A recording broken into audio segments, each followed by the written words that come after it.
नमस्कार मित्रों।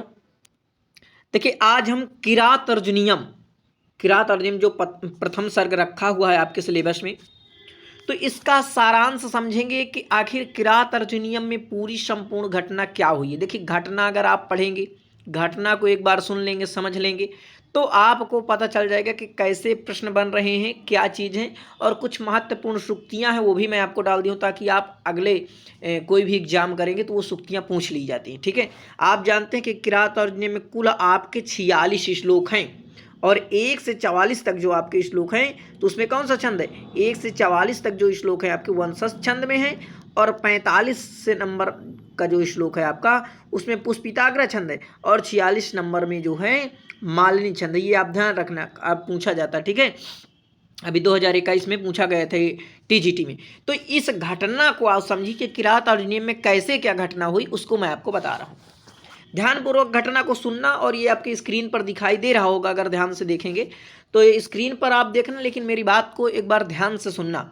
या खाना बना रहे हैं या कुछ कर रहे हैं तो रख दिया करें, वीडियो लगा कर रख दिया करें, तो ये चीज़ें आपको याद हो जाएंगी, समझ जाएंगे क्या हुई। देखिए राजा युधिष्ठिर और दुर्योधन की ये कहानी है, बहुत ही गंभीरतापूर्वक आपको समझना है कि जुआ का खेल हुआ, यानी ध्रुट कीला का खेल होता है। दुर्योधन और उसके मामा शकुनी ने दोनों मिलकर युधिष्ठिर को हराना चाहा, और दोनों ने मिलकर हरा भी दिया युधिष्ठिर को। ठीक है, युधिष्ठिर का जब हार जाते हैं युधिष्ठिर, तो उनको 12 वर्ष का वनवास मिल जाता है। ये ध्यान देखना कि ये आपको पॉइंट याद करने वाली है कि कितने वर्ष का वनवास उन्हें मिला।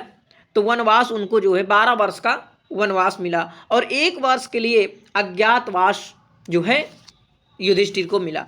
अब युधिष्ठिर जो है अपने भाइयों और द्रौपदी को, यानी द्रौपदी को और जो भी उसके भाई थे अर्जुन, भीम, इनको जो है नकुल, सहदेव, इनको जो है युधिष्ठिर सबको लेकर जो है वन की ओर प्रस्थान कर देते हैं।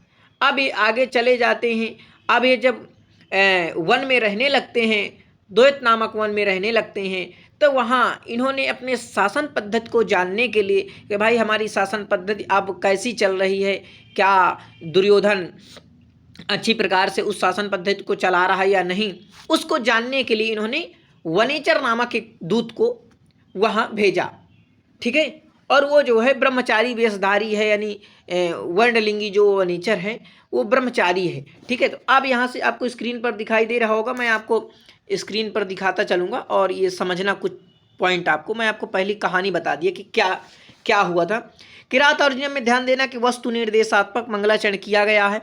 अब देखिए यहाँ से आपका प्रस्थान चालू होता है। थोड़ा मैं इसे जूम कर देता हूँ ताकि आपको दिखाई दे अच्छी प्रकार से। देखिए दुर्योधन के प्रजाभिषेक व्यवहार को जानने के लिए ये शुरू से आपका चल रहा है। युधिष्ठिर ने एक वनेचर को नियुक्त किया कि भाई जाओ तुम, और वहाँ का वृत्तांत लेकर के दुर्योधन किस प्रकार से शासन पद्धति को चला रहा है उस जानकारी को लेकर आओ। वहाँ से वह शासन पद्धति को जानकर आता है वनेचर, और महाराज को प्रणाम करता है, युधिष्ठिर को प्रणाम करके, और अपने शत्रु द्वारा, यानी युधिष्ठिर के शत्रु द्वारा जीती गई पृथ्वी का वर्णन करता है। ऐसा करते हुए उस किरात का, इस वनेचर का मन खिन्न नहीं हुआ, क्योंकि जो आपके सगे संबंधी होते हैं, जो आपका सच्चा मित्र होता है, वो आपसे कोई बात को छिपाता नहीं है, जैसा हो वैसी ही बात को वो कहता है। ठीक है, शत्रुओं के नाश के लिए यत्न करने वाले युधिष्ठिर की आज्ञा पहले प्राप्त कर लेता है, क्योंकि युधिष्ठिर जो है अब दुर्योधन की जो है नाश करने के लिए जो है एक प्लान बना रहे थे, तो उसको पहले भाई आज्ञा ले लेते हैं कि भाई युधिष्ठिर की वनेचर पहले आज्ञा लेता है, इसके बाद जो है अपनी बात को प्रस्तुत करता है। देखिए आज्ञा पाकर एकांत में, समाज में नहीं, चारों भाइयों और उसकी द्रौपदी के साथ नहीं, एकांत में, राजा को एकांत में ले जाकर वह वनेचर कहता है कि सेवकों द्वारा, यानी गुप्तचर रूपी नेत्रों वाले स्वामी का को जो है धोखा नहीं दिया जाना चाहिए। यानी जो सेवक होते हैं, जो नौकर चाकर होते हैं, उनको अपने राजा पर जो है जो राजा होते हैं उन्हें सेवकों पर बहुत विश्वास होता है, तो उस सेवक को जो है क्या करना चाहिए कि उनका जो है धोखा नहीं करना चाहिए उनको। ठीक है, सेवकों को, जो स्वामी का तो आगे फिर आप श्लोक अगर क्रम से पढ़े होंगे जो हम बताए हुए, तो आपको कुछ चीज़ें ध्यान आ रही होंगी। तो फिर वनेचर जो है कहता है, जो स्वामी को उचित सलाह न दे वह बुरा मित्र है। वो बुरा मित्र है जो अपने स्वामी को, अपने राजा को अच्छी सलाह नहीं देता, और वह स्वामी भी और जो स्वामी हितैषी मित्र की बात ना सुने, यानी जो मित्र हमारा अच्छा सोच रहा है, हमारे भलाई के लिए काम कर रहा है, अगर उसकी बात हम ना सुने तो वह बुरा स्वामी है। राजाओं का चरित्र, वनेचर कहता है महाराज, राजाओं का चरित्र तो बहुत ही कठिनाई से जानने योग्य होता है, लेकिन फिर भी जो कुछ मैं जान के लाया हूँ यह सब आपका ही काराधारा है और आपकी ही ये कृपा हुई है। ठीक है, आगे कहता है वनेचर, जो कुछ जान पाया वह युधिष्ठिर का प्रभाव है महाराज, आपका प्रभाव है। दुर्योधन अब जुए में जीती गई पृथ्वी को, जो दुर्योधन है पहले जुए में जीती गई, छल कपट से जीती गई पृथ्वी को अब नीति से जो है जीतना चाहता है।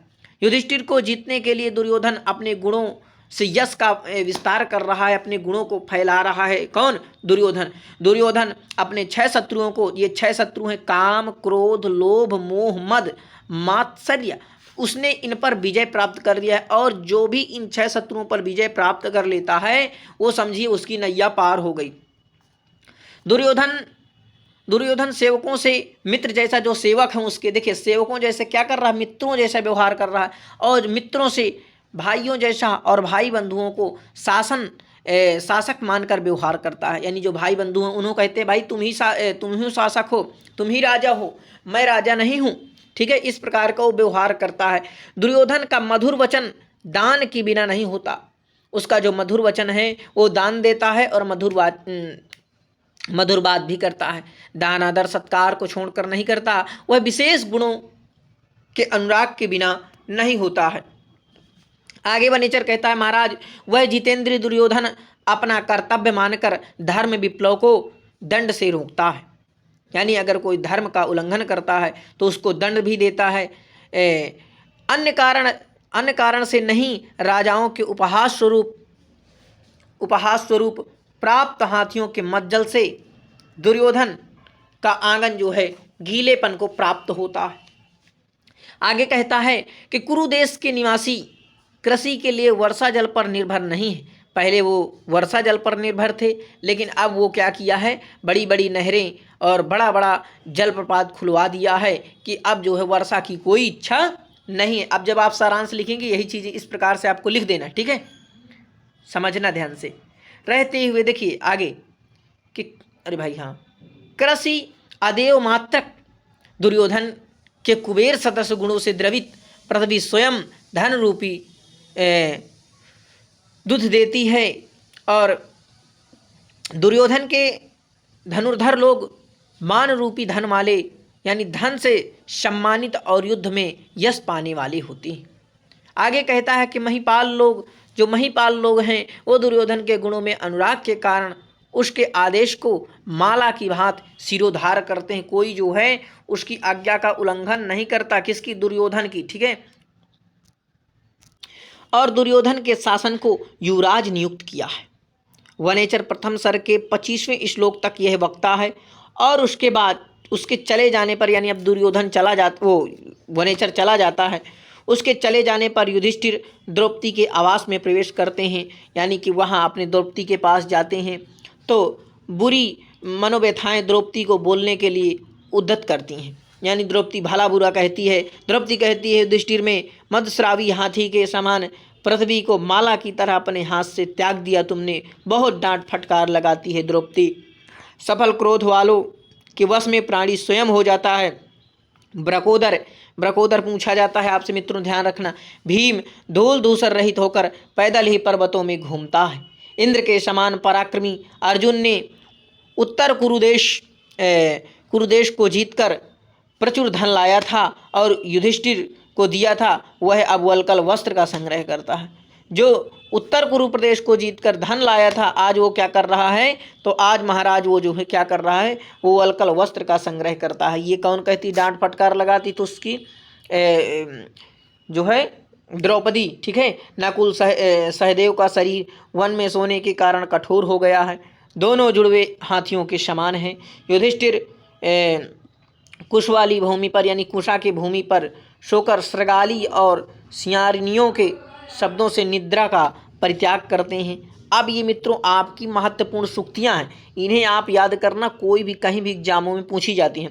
के हितं मनोहारी च दुर्लभम वचा, हितं मनोहारी च दुर्लभम वच, न हि प्रयोक्तं प्रइच्छन्ति मृषा हितैषिणा, सदा निकूलेषु हि कुर्वते रतिं, नृपेषु आत्मेषु च सर्वसम्पदा, सखिन् सखा साधुन शास्ति योधिपं, हितान्यः संशृणुते सखिं प्रभो, वरं विरोधोऽपि सम्महात्मभिः, निरतयं शामेन दानवर्जितं, नभोरिदानं विरिहे असत्क्रियां।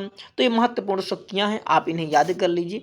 और ये सूक्तियाँ कई एग्जामों में पूछी जाती हैं, चाहे जो भी आप एग्जाम दें, महत्वपूर्ण सूक्तियाँ। ठीक है, बहुत बहुत आपका धन्यवाद।